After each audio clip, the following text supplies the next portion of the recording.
right. So when I was younger and earlier in my career, I dealt with harassment all of the time. It was pretty much the defining experience of several of my early jobs. And when I think back on those now, what I remember from them is not so much what I learned or what I contributed to those organizations. What I remember is how hard I had to work to avoid the men, and in my case it was always men, who were awful to me. Now, interestingly, in my career, that experience just faded over time. It just became less and less common, to the point where a few years ago, I was in an organization that seemed like it had no bad actors, like I'd found the one. It was an organization of about 250 people. I was on the executive team, and everybody seemed very lovely to me. So I want to talk about a man I'll call Peter.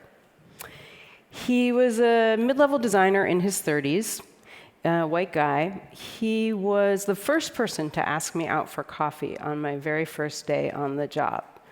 And it was a little bit curious because we weren't slated to work together closely.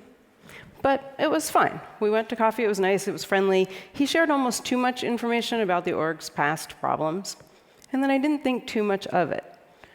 Until months later, when a junior member of the organization referred to Peter in front of me in a tone of voice that suggested that everybody knew that Peter was a problem. And I kind of felt like I'd just been pulled through the matrix and I could suddenly see reality. What I realized was that Peter had asked me to coffee, had known that I was going to have power in the organization, and he wanted that power to view him favorably. And what I also realized in that moment was that my peers, the very people who could do the most to address Peter's behavior, didn't know what everybody else in the org thought was common knowledge. So this happens a few different ways. One of the ways it happens is almost everybody in the organization knows about somebody's bad behavior, and they don't think to tell the senior team because it seems like everybody knows. Even worse, if they think everybody knows and the senior team isn't doing anything, then it suggests they don't care or they're prepared to support Peter. It can also be the case that they think they should tell the senior team, but Peter seems very friendly with all of them, and it might not be safe to talk about it. Now, in any organization, there are going to be bad actors. There are going to be people who behave badly, sometimes egregiously so. And the paradox of this is that the more senior your role, the less and the more power that you have to help coworkers who are facing bullying and harassment, the less likely you are to see those things at all.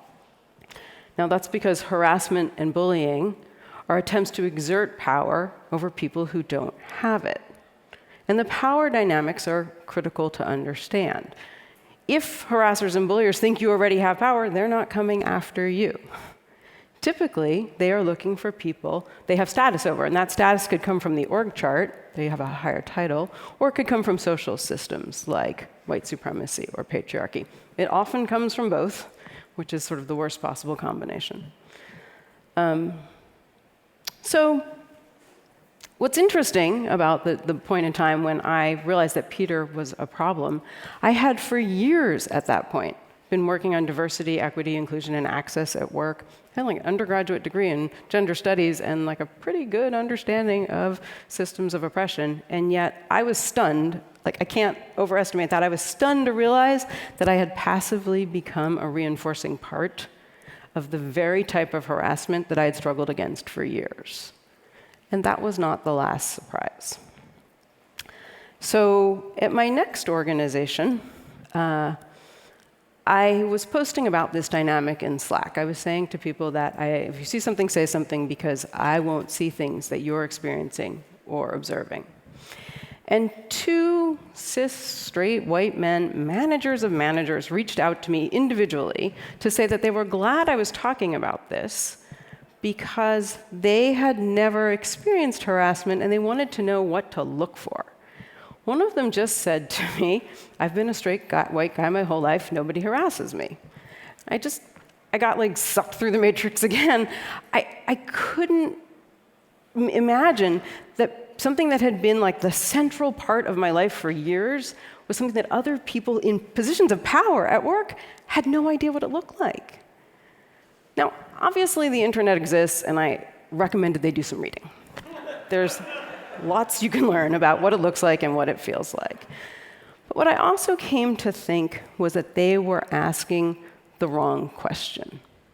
And I want to come back to that, because I want to first talk about why they might have been asking the wrong question. So we all get a fair amount of information. You probably, if you're a manager, you probably had to go through training about what harassment is. And there's two big categories, two legal categories. There's quid pro quo, which is I will give you a raise if you sleep with me. And then there's creating a hostile environment, which is more like patterns of racist jokes or hanging pictures of naked women on the walls, and like your workplace is not the Met or the Tate.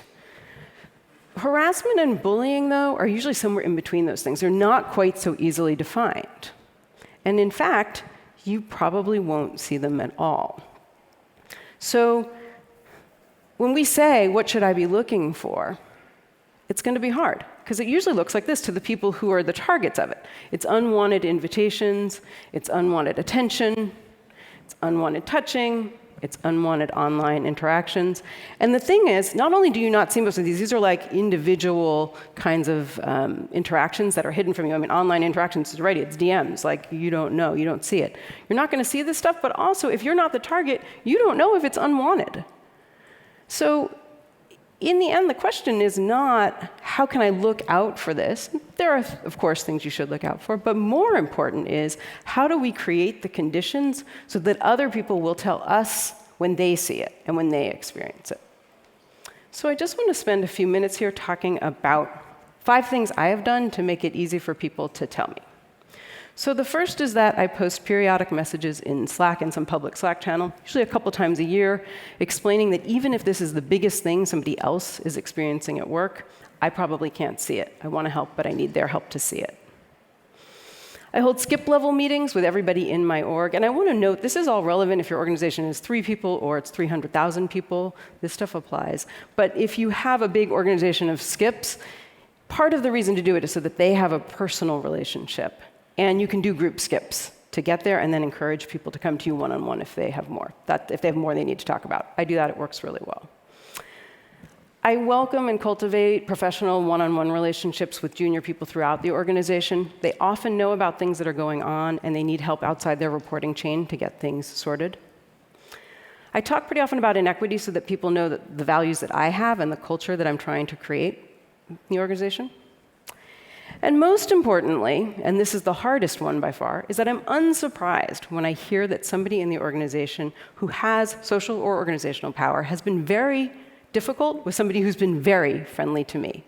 This is really hard. I have to believe other people telling me about something I can't see that's different from the actual experience that I'm having. But there's a fair amount of research that shows that bad actors will go out of their way to build good relationships with a lot of people. It gives them plausible deniability and a cover story. So you remember, Peter came to me, he invited me out for a very cozy coffee. He was trying to create a relationship with me. When I practiced this talk for my partner, he was like, oh yeah, Jeffrey Dahmer was a great neighbor. Like, right, okay. So how do we know if we do these things, if they're working? There's 3 things I look for. So one is, are junior people who know me in the organization coming to me and talking to me about problems that they have? That suggests they think I'm safe. Are junior people in the organization who don't know me coming to me? That suggests I have a good reputation.